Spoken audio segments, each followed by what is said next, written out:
প্রিয় শিক্ষার্থীবৃন্দ, ক্লাউড স্কুলের পক্ষ থেকে আপনাদেরকে জানাই স্বাগতম। আমাদের আজকের ভিডিওর টপিক হলো বেসিক ইংলিশের বেসিক গ্রামার, যেটা আমরা শিখছি সেটা।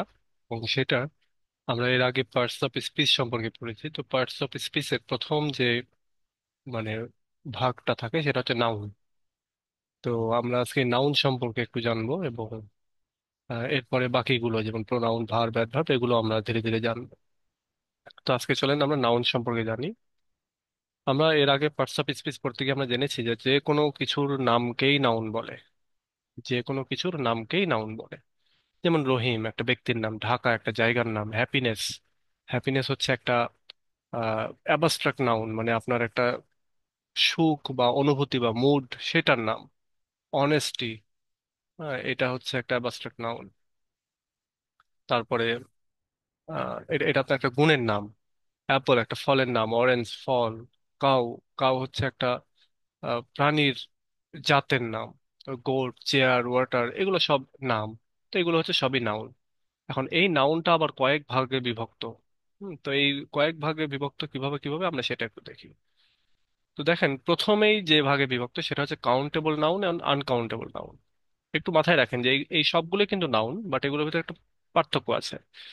যেমন প্রথমে এই যত নাউন আছে সব নাউন গুলোকে দুই ভাগে ভাগ করা যায়। একটা হচ্ছে কাউন্টেবল আর একটা হচ্ছে আনকাউন্টেবল। কাউন্টেবল মানে কি, যেটা গোনা যায়, গণনা করা যায়, সেগুলো হচ্ছে কাউন্টেবল নাউন। যেমন আপনাকে যদি বলে একটা অ্যাপেল, অ্যাপেল আপনি গুনতে পারবেন। অ্যাপেল আপনি গুনতে পারবেন একটা দুইটা করে। তার মানে এটা হচ্ছে আনকাউন্টেবল নাউন। আচ্ছা, তার মানে এটা হচ্ছে কাউন্টেবল নাউন, অর্থাৎ গণনাযোগ্য। এরপরে ধরেন আমরা যদি বলি যে হচ্ছে ম্যান, একটা মানুষ, এটা একটা কাউন্টেবল, কারণ গোনা যায়। তারপরে ধরেন একটা কম্পিউটার, কম্পিউটার গোনা যায়, তো এটা একটা নাউন। এরপরে ধরেন আপনাকে বললাম হচ্ছে উম ট্রি, গাছ, এটা একটা নাউন, কারণ এটাও গোনা যায়। আবার হয়তো বললাম হচ্ছে একটা বল বা ফুটবল, এটাও গোনা যায়। তো এটা এগুলো হচ্ছে কাউন্টেবল। আনকাউন্টেবল নাউন এবার আমরা জানবো। আনকাউন্টেবল নাউন কোনগুলো? যেমন ধরেন ওয়াটার, ওয়াটার আপনি গুনতে পারবেন না, ওজন করতে পারবেন। রাইস, রাইস আপনি গুনতে পারবেন কিন্তু ওইভাবে কেউ গুনে না, তাই না? আমরা একটা ওজন করে নেই। তাহলে রাইস হচ্ছে একটা আনকাউন্টেবল। এরপরে মিল্ক, আপনি গুনতে পারবেন না। এরপরে স্টার, আকাশের তারা, এগুলো আপনি গুনতে পারবেন না। আকাশের তারাও গোনা যায়, এক দুই তিন করে গোনা যায়, প্রচুর, অত আপনি গুনতে পারবেন না। তো যাই হোক, এটা বাদ দিলাম। আমরা যদি আরো কিছু দেখি, যেমন ধরেন আহ আরো কি আছে এরকম যে গোনা যায় না? সুগার, সল্ট, সল্ট, তারপরে পটাটো, মানে যা কিছু ওজন করে আমরা কিনে থাকি সেই জিনিসগুলোই আসলে, যদিও অ্যাপেল আমরা ওজন করে কিনি, তো তারপরে অ্যাপেল গোনা যায় এক দুই তিন করে। পটাটো আমরা গুনি না কখনো, কেজিতে কয়টা আসলো বা এটা সেটা, এগুলো আমরা গুনি না, সুতরাং এটা হচ্ছে আনকাউন্টেবল। তো এক কথায় প্রথমেই আমরা যে ভাগটা করব নাউনকে, সেটা হচ্ছে একটা কাউন্টেবল আর একটা হচ্ছে আনকাউন্টেবল। অর্থাৎ গণনা যেটা যা করা যায় সেগুলো হচ্ছে কাউন্টেবল নাউন, এবং যেগুলো গণনা করা যায় না সেগুলো হচ্ছে আনকাউন্টেবল নাউন। ওকে। এরপরে এই নাউনকে আবার দুই ভাগে ভাগ করা যায়। একটা হচ্ছে কনক্রিট আর একটা হচ্ছে অ্যাবস্ট্রাক্ট। কনক্রিট কাকে বলে? কনক্রিট হচ্ছে যেগুলো আমরা হাত দিয়ে ধরতে পারি, চোখ দিয়ে দেখতে পারি, ছুঁইতে পারি, সেগুলো হচ্ছে কনক্রিট। যেমন ধরেন আমরা একটা নাম দেই, যেমন অ্যাপেল। অ্যাপেল এটাকে আমরা হাত দিয়ে, বানান ভুল হচ্ছে, অ্যাপেল এটাকে আমরা হাত দিয়ে ছুঁইতে পারি, তাই না? গুনতে পারি সবকিছু, বা দেখা যায়, সুতরাং এটা হচ্ছে একটা কনক্রিট। তারপরে যদি আমরা এটা বলি ব্রিক, ব্রিক অর্থাৎ এই যে ইট, ইট হচ্ছে আমরা গুনতে পারি। তারপরে ধরেন একটা হাউস, একটা বাড়ি, এটা আমরা গুনতে পারি বা আমরা দেখতে পাই, দেখা যায়। তারপরে ধরেন ওয়াটার, ওয়াটার এটাও দেখা যায়, আমরা দেখতে পাই, পানি স্পর্শ করতে পারি, সুতরাং এটা কনক্রিট। তারপরে ধরেন সুগার, এটা আমরা দেখতে পাই বা এটা আমরা মানে স্বাদ নিতে পারি, সবকিছুই স্পর্শ করা যায়, সুতরাং এটা কনক্রিট। এরপরে ধরেন কাউ, এটা হচ্ছে একটা গরু, এটাকে আমরা হাত দিয়ে ছুঁতে পারি, টাচ করতে পারি, সুতরাং এটা হচ্ছে কনক্রিট। এখন এর পরেরটা হচ্ছে অ্যাবাস্ট্রাক্ট। অ্যাবাস্ট্রাক্ট মানে যেগুলো আমরা শুধু ফিল করতে পারি, আমরা এগুলোকে দেখতে পাই না, এগুলো হচ্ছে ছুঁইতে পারি না। আমাদের যে পাঁচটা সেন্স আছে, হুম, এই সেন্সের বাহিরে আমাদেরকে এগুলোকে চিন্তা করতে হয়।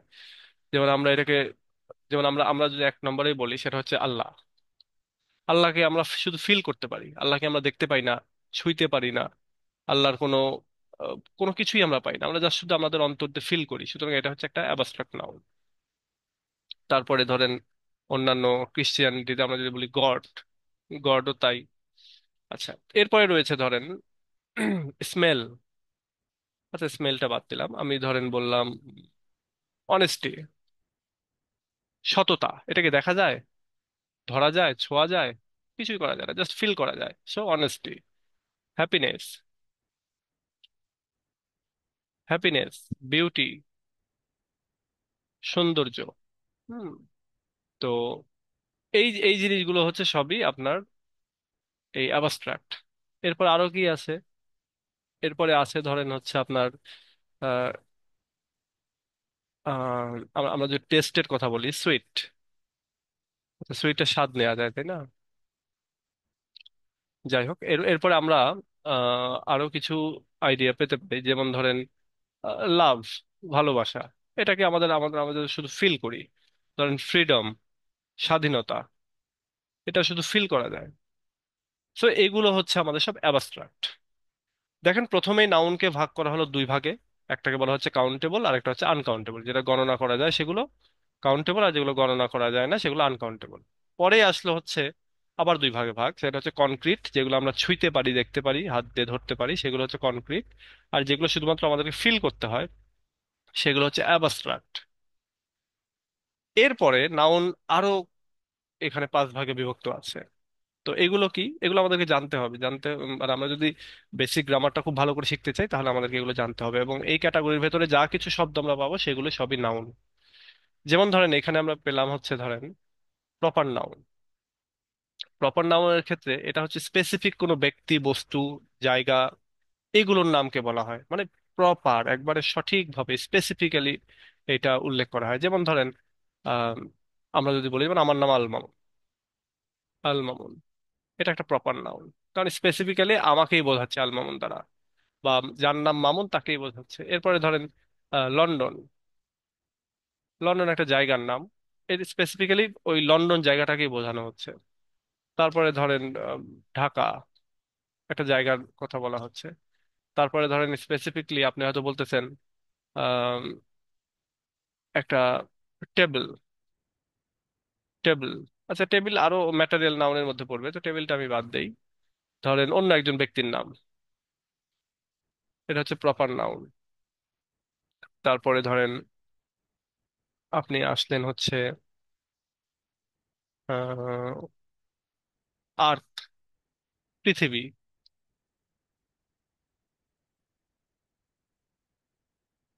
আর্থ, পৃথিবী, সান। এগুলো হচ্ছে আপনার সব প্রপার নাউন, একবারে স্পেসিফিকলি আপনি বুঝতে পারতেছেন বা বলতে পারতেছেন, সেগুলো হচ্ছে প্রপার নাউন। এরপরেরটাই হচ্ছে কমন নাউন। কমন নাউন হচ্ছে কোনো একটা, ধরেন জনরা, বা বলতে পারেন কোনো একটা জাত, কোনো একটা কুল। কমন নাউনের ক্ষেত্রে ধরেন আহ, এই যে লন্ডন, লন্ডন এটা কি? একটা শহর। ঢাকা, সেটাও একটা শহর, তাই না? ঢাকা একটা শহর, লন্ডন একটা শহর। আর এই দুইটাকে আমরা, London Dhaka specifically proper noun ব্যবহার না করে আমরা যখন সিটি ব্যবহার করব, শহর, তখন এটা হয়ে যাচ্ছে কমন নাউন। এটার প্রপার নাউন সিটি থেকে প্রপার নাউন কি আসতেছে? লন্ডন বা ঢাকা। আর যখন আমরা সিটি বলতেছি, তখন এটা হয়ে যাচ্ছে কমন নাউন। কারণ দেখেন, এই সিটি বললে ওখানে লন্ডন, ঢাকা, প্যারিস, আহ, ওই কলকাতা, দিল্লি, পাকিস্তানের যে এলাকাগুলো, ওয়াশিংটন, দুবাই, সবই কিন্তু এই সিটির আন্ডারে আসতেছে। সুতরাং এটা হচ্ছে সবকিছুর ভেতরে একটা কমন। আমরা অঙ্ক করতে গেলে কমন নেই না, ওই রকম। এটা হচ্ছে কমন। সবকিছুকে আমরা একটা একটা যেন ক্যাটাগরির মধ্যে ফেলতে পারি, সেটা হচ্ছে সিটি। এরপরে ধরেন পৃথিবীতে যত নদী আছে, যত নদী আছে, পদ্মা, মেঘনা, যমুনা, ওই নীল নদ, ওই হোয়াং হো, চীনের দুঃখ হোয়াং হো, তারপরে অ্যামাজন নদী, সবগুলোকে আমরা একসঙ্গে কি বলতে পারি? রিভার। এত প্রপার নামের নদী, মানে প্রপার নাউন এগুলো। আমরা নদীগুলোর নাম যখন বলতেছি তখন প্রপার প্রপার নাউন, বাট সবাইকে একসঙ্গে আমরা একসঙ্গে বলতে পারি যে এই সবগুলোই হচ্ছে নদী, রিভার। তারপরে ধরেন আমরা বলতে পারি ওশান। ওশান অর্থাৎ সমুদ্র, মহাসমুদ্র যেগুলো এখানে আছে, যেমন আটলান্টিক ওশান আছে, আম, তারপরে প্যাসিফিক ওশান আছে, ইন্ডিয়ান ওশান আছে। কিন্তু আমরা সবগুলোকে এক ক্যাটাগরিতে আমরা ওশান বলতেছি, মহাসাগর, তাই না? তারপরে ধরেন আমাদের শিক্ষক যারা, তাদেরকে আমরা এক নামে টিচার বলি, টিচার। এখন এখানে ধরেন আমরা তো বলতে পারতাম যে এই এই টিচারদের আলাদা আলাদা নাম আছে ব্যক্তিদের, ওগুলো হচ্ছে প্রপার নাউন। কিন্তু এখানে দেখেন টিচার। ওকে, এবার আসেন কালেকটিভ নাউন। কালেকটিভ মানে একসঙ্গে অনেক কিছুকে বোঝায়, একটা গ্রুপকে বোঝায়। যেমন ধরেন বাংলাদেশ ক্রিকেট টিম, তাই না? তো বাংলাদেশ ক্রিকেট টিম যখন আমি বলতেছি, এই টিম একটা হচ্ছে অনেকগুলো ব্যক্তি বা প্লেয়ার, তাদের একটা দল না। সুতরাং এটা হচ্ছে একটা আপনার টিম, এটা হচ্ছে একটা কালেকটিভ নাউন। এগুলো এগুলো বুঝতে একটু কঠিন লাগবে শুরুর দিকে, বাট যত বেশি চর্চা করবেন ধীরে ধীরে ধীরে এগুলো ঠিক হয়ে যাবে। তারপরে ধরেন এক ঝাঁক পাখি, এটাকে কি বলে? ফ্লক। ফ্লক। তারপরে ধরেন আহ একটা মামলা মোকদ্দমা চলতেছে, সেখানে জুরি বোর্ড বসায় না, বেশ কয়েকজন মিলে একটা বোর্ড গঠন করে। তো এটাকে বলা হয় জুরি। সো অনেকগুলো লোককে মিলে যেহেতু বসানো হচ্ছে, সুতরাং এটা একটা কালেকটিভ নাউন। সেনাবাহিনী, সেনাবাহিনীকে বলা হয় আর্মি। তো এটা একটা কালেকটিভ নাউন। তারপরে স্টুডেন্ট, স্টুডেন্টকে কমন নাউন, কমন নাউনও বলা যায়। কমন নাউন, স্টুডেন্ট, টিচার, এগুলো কমন নাউন। তারপরে ধরেন আরো কি আছে? ফ্লক মানে ওইগুলো দিয়ে একটা দলকেই বোঝাবে সবসময়ের জন্য, একটা গ্রুপকেই বোঝাবে। সুতরাং এটা হচ্ছে আপনার আহ, এই আমাদের কালেকটিভ নাউন। কালেকশন, অনেকগুলো জিনিসের একটা কালেকশন। ওকে, এবার আসেন ম্যাটারিয়াল নাউন। ম্যাটারিয়াল শব্দটা আসলে আমাদের চোখের সামনে ভেসে উঠতেছে কিছু ম্যাটারিয়াল বা কিছু এলিমেন্ট, বা আমরা যেটাকে বলতে পারি যে আহ, আমরা আমরা যদি এখানে তার নাম দেই, যেমন ধরেন ম্যাটারিয়াল হচ্ছে একটা হচ্ছে গোল্ড। গোল্ড এটা আবার কনক্রিটও হয়, তাই না? এই গোল্ড এটা আবার কনক্রিটের ভেতরেও পড়ে। তো আমি বললাম যে আবার এটা কাউন্টেবলের ভেতরে পড়ে, কারণ গোল্ড গোনা যায়, তাই না? গোল্ড বার গুলোকে গোনা যায়। তো এটা ম্যাটেরিয়াল এটার ভেতরে পড়তেছে। তো বেসিক্যালি সবগুলোকে এই দুই ভাগে ভাগ করা হয়, তারপরে আবার এই দুই ভাগে ভাগ করা যায়।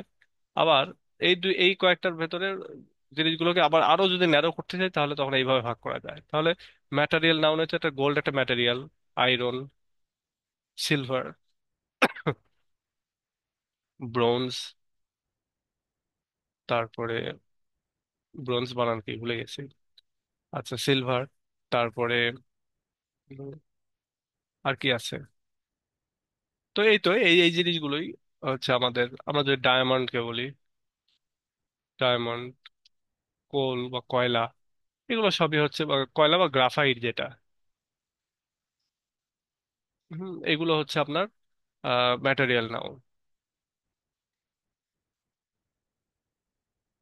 ওকে, তো এই হচ্ছে ম্যাটেরিয়াল নাউন। এবার আসেন, এবার আসেন হচ্ছে কিছু পজেসিভ নাউন থাকে। পজেসিভ নাউনটা অনেকটা যে কেজের ভেতরে আমরা পড়তেছিলাম, এই যে এগুলো এগুলো হচ্ছে পজেসিভ, এই যে এগুলো পজেসিভ। তো আমরা যদি এখানে যাই, যে বোঝাবেই হচ্ছে কোনো একটা কিছুর অনারশিপ বোঝাবে। যেমন ধরেন এখানে বলি যদি যে গার্লস হাই স্কুল,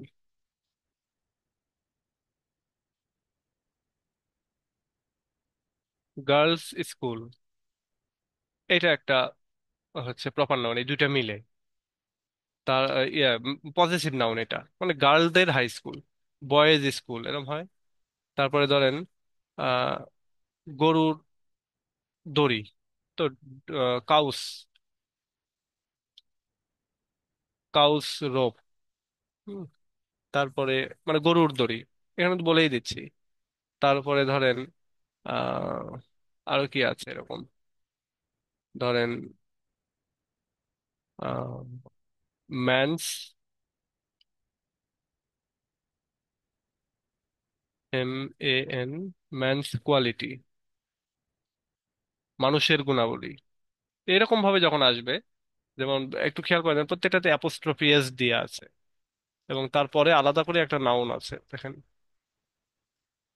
তো সব মিলে এগুলো হচ্ছে আপনার পজেসিভ নাউন। পজেসিভ নাউন অতটা ওইভাবে পরিচিত না বা অত বেশি ব্যবহার হয় না, কিন্তু ওপরের এগুলো ব্যবহার হয়। সো আপনি এই সবগুলো একটু জানার চেষ্টা করবেন আপনারা, যাতে করে আপনাদের এটা মনে থাকে। আর এগুলো একবার পড়ে হবে না, এগুলো বারবার বারবার পড়তে হয়। গ্রামার কখনো একদিন পড়ে হয় না। গ্রামার মাঝে মাঝে মাঝে মাঝে এগুলো প্র্যাকটিস করতে হয়। আর আরেকটা জিনিস, আপনারা যারা সত্যিকার অর্থে গ্রামার ভালো করে শিখতে চান, চেষ্টা করবেন আশেপাশে যদি ছোট বাচ্চা কাচ্চা থাকে তাদেরকে গ্রামার শেখাতে, বা টিচিং দিতে চেষ্টা করবেন। আপনি যদি শেখাবেন, যদি শেখান, দেখবেন যে আপনার আইডিয়াগুলো আরো ক্লিয়ার হবে। একটা মানুষকে বোঝাইতে গেলে বারবার বারবার বলতে হয়, তো এটা করলে নিজের আইডিয়াগুলো ক্লিয়ার হয়। তো এই হচ্ছে পার্টস অফ স্পিচ। আশা করি এটা আপনারা বুঝতে পেরেছেন, এবং এটা সম্পর্কিত যদি কোনো কমেন্ট থাকে তাহলে একটু নিচে, ভিডিওর নিচে একটু কমেন্ট করে জানাবেন। তো ঠিক আছে, আজকে এ পর্যন্তই। ভালো থাকেন, সামনের দিন আমরা আলোচনা করবো প্রোনাউন নিয়ে। আল্লাহ হাফেজ।